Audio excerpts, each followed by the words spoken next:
I got this comment pertaining to a ratchet rebuild video that I did, and it wasn't even a rebuild video, it was just a refresh, a servicing of this Craftsman ratchet. It's an older 1/2-inch one that I probably bought in the early 90s.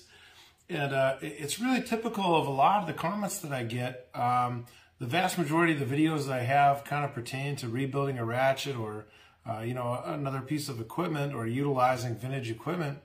And a lot of the things are like, hey, stupid, you can just take it back and they'll give you a new one, whether it be Snap-on or Craftsman or whatever. And I'm not picking on this guy. Like I said, I've had hundreds of these comments, and I'm one of those guys that blocks and deletes. I don't like negativity.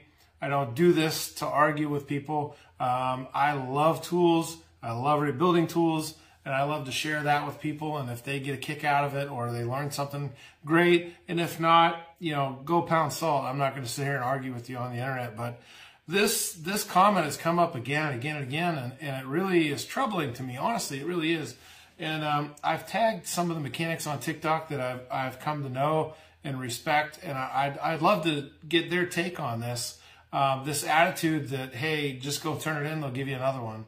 And I've had people say, hey, boomer, hey, stupid, don't you know that they'll just give you another one? And I mean, in this particular instance for this 1/2-inch Craftsman, there's nothing wrong with it. I just cleaned it up and lubed it, and I mean, it'll work for another 30 years probably. It's great.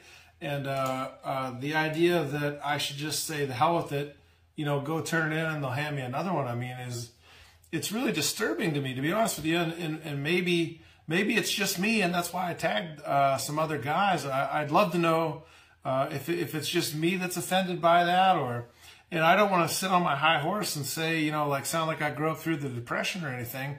Like, oh, you don't know how good you have it doing stuff. But part of being a mechanic and part of being somebody that likes tinkering with things is to know your tools and love your tools. And, there's those guys that are like, boy, I need to make money.